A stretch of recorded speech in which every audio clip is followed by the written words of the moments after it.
With over 80 skills, 16 different backgrounds, and 18 possible traits to choose from, Starfield opens up a massive number of ways to play right from the very beginning. That's why today we're going over a full breakdown of all the known upgrades, including some that I think will be really powerful right out of the gate.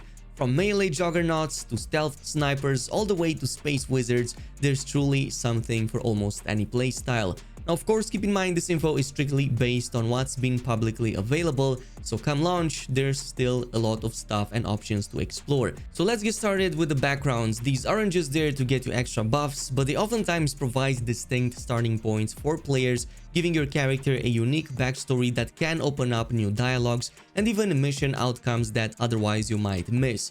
One of them is the chef. Characters with the chef background are known for their culinary expertise and experience in the culinary arts. The 3 starting skills here include gastronomy, which lets you craft specialty food and drinks, even research extra recipes, dueling, which increases your melee weapon damage, and finally wellness to immediately gain 30 hit points on top of your existing HP. So despite looking seemingly innocent, the chef is likely going to be your go-to background if you want a ton of buffs, maybe even branch out into melee brawler or even become a lot more tanky. Not only do you have that bonus to melee damage, but the on-demand heal should help you a ton in tough situations. Furthermore, having specialty consumables means you get extra buffs that usually other backgrounds do not get, so this in turn can augment your character in other ways. So I could totally see this coupling very well with various physical skills. For example, Neuro Strikes, which is going to increase your unarmed critical damage and essentially turn you into Space Hulk. You can even further get upgrades from the same skill tree to your HP, have lower cost on attacks, and even recover faster from debuffs. There's also potentially a strong combination with the Wanted perk to boost your damage when you get at low HP, or Alien DNA to get more HP and endurance. Now that might come at a cost of healing items not being so effective, but if specialty recipes do make up for that, it could totally be an amazing synergy. We also have the Cyber Runner. This reminds me a bit of the Corporal Run in Cyberpunk 2077. We used to both work for and against the Megacorps in the Starfield universe, so this can fit very well a sort of infiltrator slash stealthy kind of playstyle. Our starting skills further help us with that, so we get pistol certification, which increases our damage with the pistol. Also security, we can attempt to hack advanced locks, and even persuasion, which gains an increased chance of success on speech challenges. We can further go down this rabbit hole and essentially fully spec into stealthiness, pick the stealth perk from the physical tree, and immediately gain a bonus to your sneak attacks. Even couple this with concealment from the same place, and this is going to make it much harder for enemies to notice you. You could easily have a silencer modded on your pistol and basically take down enemies before they even notice you. Other skills that can complement this playstyle are the Introvert, which is going to give you a buff to endurance as long as you don't play with human companions, but it totally works if you go with mechanical companions, so you can still benefit from it if you play with Vasco at your side, for example. Or the Theft. Any other social skill here could totally work if you want to also incorporate pickpocketing and have higher success chance with that. Another interesting option is the Diplomat. This is for players who want to talk their way through situations rather than go guns blazing, and this could open up a way for non-lethal gameplay options. Our starting skills include Persuasion, which gains an increased chance of success on speech challenges. Diplomacy, we can force a target NPC at or below our level to stop fighting and or attacking you for a while, and this can even be upgraded to have much higher level NPCs than you to stop doing that. Also Bargaining, which is going to help us with the buy prices and the sell prices and like make some more money on the side. But this can actually work in a much cooler way than it appears at a first glance, because you could also add Instigation as a social skill, and NPCs will join and fight for you temporarily, kind of like having your own minions doing your own dirty work. Plus, you can use Leadership to make companions gain affinities much faster and have them become more powerful to aid you in combat. I think this has the potential to work really great as a corrupt politician kind of playthrough, where you use your power and influence and speech to have others do your bidding. Maybe even make it work with commerce and have better trading outposts to generate more wealth, and couple with the outpost management perk to establish trade routes between outposts. It all sounds very good in theory at the very least, and it could provide you different avenues to also make some money on the side. Now there's also Explorer. This is obviously for people who just love exploration. We have Astrodynamics as one of the starting skills. This is going to decrease our grav jump fuel cost, so jumping between solar systems should cost much less. Also lasers, this increases laser weapon damage, and surveying, no official word what this does, but it could be a bonus to scanning, completing scans faster, and so on. We do know that fully surveying a planet with all of its creatures and all of its fauna and flora can give a ton of XP and a lot of valuable data that you can actually sell for a lot of credits. So if you enjoy that playstyle that explores everything, this is going to further give you more benefits on top. Some of the other skills that could work really well here include the piloting skill. This increases the speed of your ship for better space travel. You already have the astrodynamics to gain that grav jump and intergalactic travel more efficient, but you can also use the boost pack training, which is going to be one of the skills likely everybody will want, since it's going to let you jump boost much higher. Air superiority is going to be very important in this game if you want to take enemies down more efficiently. But you can also dedicate yourself to kinda just focusing on ships and ship hunting, even ship customization via starship design, so you can get more pre-built models in. You can even pick starship engineering and follow up to unlock more ship custom modules, but there are plenty more that can work with the Explorer. Now there are a couple more that we also have some available info on. We have the Combat Medic for those who want to play a bit on the safe side. We have better med packs via medicine that will heal a bit more.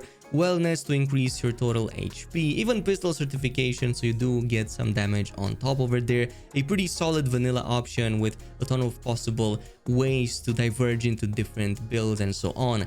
Also, Cyberneticist, this has some interesting starting skills, so you do still get the medicine. You also get robotics, which lets you deal more damage to robots and turrets, and you also get lasers for some bonus to laser weapon damage. So if early on you want to kind of branch out into robotics and tech and all that kind of stuff, this can lead to that really easily. Now there are plenty more. As I've said, there are 10 other backgrounds on top of these that we really don't have any official word on, but they do sound really interesting. Like the Bounty Hunter could scratch that playing as a Mandalorian kind of playstyle that I think a lot of you will definitely try out. It's likely that combat and tech related upgrades will work best for this kind of background. Also, Ronin sounds cool if it's like the Earth equivalent of the Samurai. I could very much love a playstyle that incorporates katanas, for example, maybe some stealth or even, again, tech in the mix, and go with a cyberpunk sort of samurai but in space. That would be really awesome. And there's also the Gangster that I'd imagine theft, intimidation, and maybe some kind of armed combat could fit very well. I think this could work even better as a Wild West lawless kind of character and go like Red Dead Redemption style on everybody with a shotgun, maybe a revolver if there are any in Starfield. So yeah, looking very interesting. There are plenty more on top, but so far these are the ones we have official info on. Now, like I said, we also have traits, 18 of them in total, that all provide different advantages, but also come at the cost of some disadvantages. There are 3 slots you can dedicate to traits in the character creation screen. However, you can also play with none of them at all and just continue vanilla. So we have Alien DNA, we already talked about this. It gives you an increased max health and endurance at the cost of making healing items less effective on you. Depending how hard that debuff is and depending how easy it is for us to overcome it, this might be a very important go-to for any tankiness kind of build. Also, Wanted just gives you a boost in damage but at low health, and also at the cost of having bounty hunters appear at times. So I kinda like these double-edged sort of builds. You do a lot of damage, but you're at low health and you can risk dying a lot. But yeah, having a lot of bounty hunters appearing at times can also like help you with XP and maybe even some extra loot. Also, we have Raised, Enlightenment, and Universal. They both give a special chest with items from the House of Enlightenment and Sanctum Universum. It's totally possible that these items can be a complete game changer. However, I'm expecting these to only be good in the early stages, and like 10-20 levels later on, I don't think they're gonna be of any use anymore, but we're gonna wait and see in the full game. But outside of this, we have Neon Street Red, Freestar Collective Settler, and United Colonies Native. So each of these gives you access to special dialogue options and faction rewards with these 3 specific factions. So in theory, this could be a much better investment.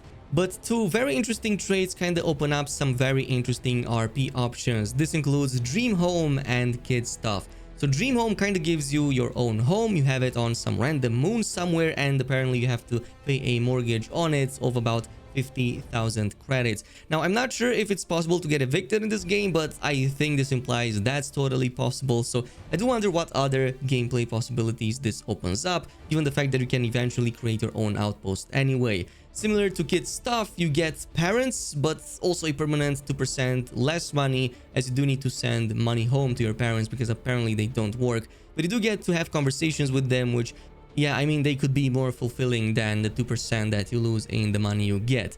And we also have Introvert, so you get more endurance while exploring alone, but decreases that when exploring with human companions. However, not with robotic companions, so you can still bring up, as I've said, Vasco or any other robot with you and still benefit from it. We also have the Empathy perk, so when performing actions that your companions like or agree to, this is going to raise their combat effectiveness momentarily, but if they dislike what you do, it's going to downgrade that momentarily. So this is probably something that will be very useful if you want to like just have perfect standing with an NPC, like for example one that you want to romance and they constantly agree with you. You can also constantly get them into this kind of like combat effectiveness state.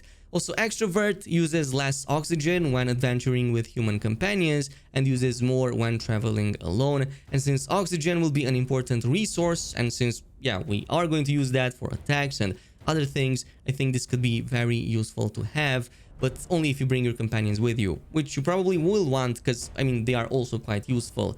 We also have Space/Terra Firma, so this is going to increase your health and endurance while either in space or on the ground, and it's going to decrease that if it's vice versa. Given how in the starting hours you're going to likely fight a lot more often on planet surfaces, Terra Firma might be a better option. Now, we also have Hero Worship, another interesting concept. You kind of have this adoring fan that appears at times and annoys you a lot, but it can also give you gifts and can even be added as a crew member. So maybe there are some upsides. Maybe they will bring some interesting gear, a legendary of sorts or whatnot, but they can also pop on you in very inappropriate situations, become annoying, and maybe even get you in trouble. So I think that this could work really well for a chaotic kind of playthrough that I might try at some point. Now, the skill tree is going to be pretty interesting because there doesn't seem to be a level cap, just like how it was in Fallout 4, so we can theoretically get thousands and thousands of levels, but probably just a couple hundred at most, since most players will not play for that long. However, it's going to be needed because there are over 80 plus of these skills to unlock, and almost all of them can be unlocked if you gain XP from exploration, defeating enemies, completing quests, and so on. Pretty much everything gives you XP. Now, once you unlock a skill, you will have up to 4 ranks you can then further progress that skill with and make it even stronger. So every rank features its own challenge, and these challenges tend to go up in difficulty the higher you go in rank, but this is also going to be worth it as many times the buffs are increasingly more massive. Furthermore, skill trees are split into 5 distinct categories that improve different areas of your character, like physical, social, combat, science, and tech. So physical is aimed to improve your base stats such as health and endurance, but also your melee combat capabilities, among others. So for example, this is the tree from which we got wellness, stealth, and neuro strikes, since they are quite strong. Also, social skills, they help when interacting with other characters, persuasion, and even intimidation.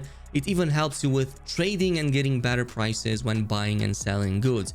This even includes skills like Xenosociology, a tier 4 ability that lets you mind control aliens and basically use them as your own companions. Now, combat, this is the primary way you upgrade your skills with using weapons, your firepower, and essentially the weapon damage for each type. You can improve the damage of all kinds of weapon types, from shotguns, ballistic weapons, laser weapons, rifles, explosives, and so on.